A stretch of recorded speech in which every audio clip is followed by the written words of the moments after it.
lagi dengan saya dengan tugas modul 3.2 refleksi dwi mingguan, yaitu tentang pemimpin dalam pengelolaan sumber daya.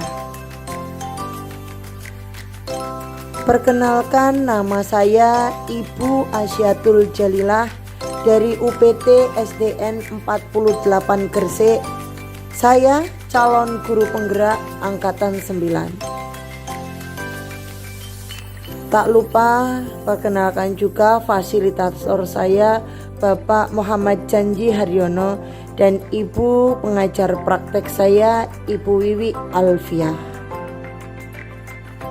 Model refleksi ada 5R, yaitu reporting atau mendeskripsikan, responding atau merespon, relating atau mengkaitkan, dan yang keempat adalah reasoning, yaitu menganalisis, dan yang terakhir adalah reconstruction, yaitu merancang ulang. Reporting atau mendeskripsikan. Dalam modul 3.2 ini, seperti biasanya, kita belajar melalui LMS dengan alur merdeka, mulai dari diri, eksplorasi konsep, ruang kolaborasi, demonstrasi kontekstual, elaborasi konsep, koneksi antar materi, dan yang terakhir adalah aksi nyata. Dalam modul 3.2 ini kita belajar bagaimana seorang pemimpin mengelola sumber daya yang ada, terutama seorang pemimpin di sekolah. Dalam mengelola sumber daya yang ada, maka perlu memahami yang pertama, apa yang dimaksud dengan ekosistem di sekolah.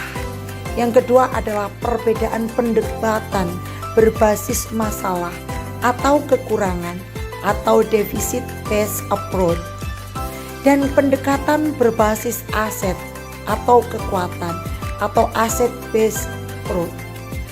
Dan yang ketiga adalah pendekatan A, B, C, dan D, yaitu Asset Based Community Development, atau disebut juga pendekatan komunitas berbasis aset atau PKBA, dengan karakternya yang sehat dan resilient dan 7 aset dalam komunitas. Responding atau merespon. Mempelajari modul ini membuat saya memahami tentang sumber daya yang ada di sekolah. Saya juga tercerahkan dengan konsep-konsep di modul ini, terutama tentang berpikir berbasis aset atau kekuatan. Dan yang ketiga adalah jika pemimpin sekolah memahami dan menerapkan pendekatan ini, maka akan mendukung proses pembelajaran yang berpihak pada murid, yang tentunya akan meningkatkan kualitas dan kemajuan suatu sekolah.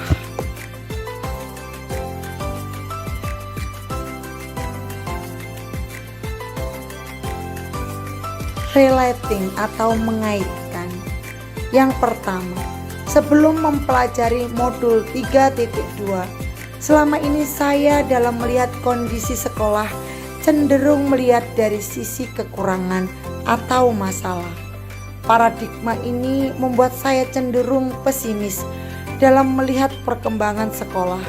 Saya merasa kayaknya sekolah sulit untuk maju.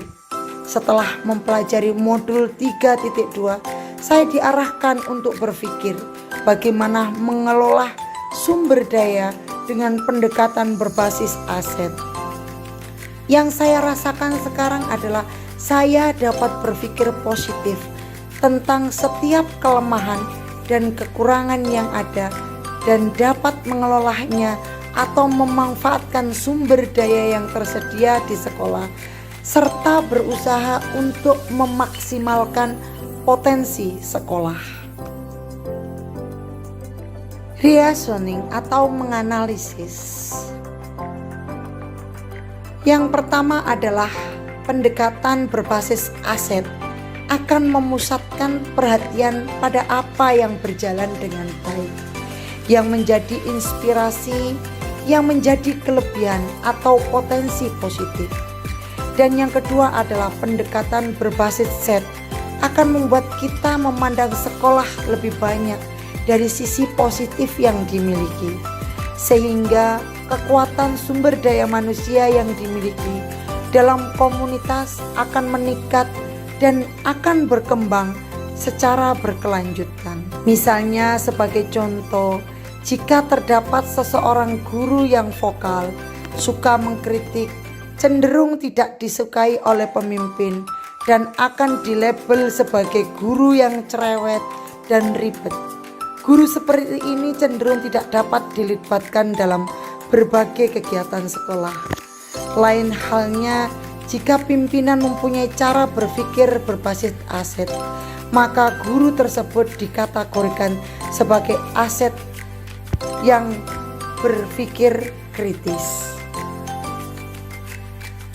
Reconstruction yaitu menata ulang.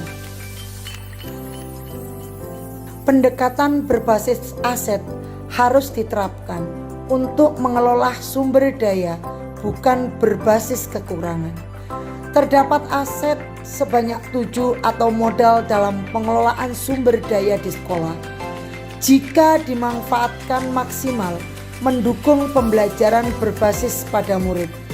Dan yang ketiga adalah bagaimanapun kondisi dan latar belakangnya, murid merupakan aset utama yang perlu dituntun, dididik, mengeksplor bakat, potensi, dan kemampuannya merupakan tugas utama para guru.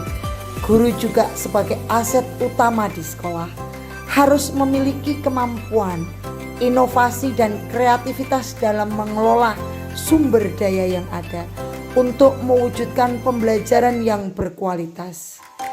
Jika pemimpin sekolah memahami dan mampu mengelola aset dengan secara baik, maka akan meningkatkan kualitas dan kemajuan sekolah. Terima kasih. Semoga jurnal Dwi mingguan kali ini bermanfaat untuk kita semua. Tetap semangat, tetap bahagia. Salam guru penggerak, tergerak, bergerak, dan menggerakkan. Assalamualaikum warahmatullahi wabarakatuh.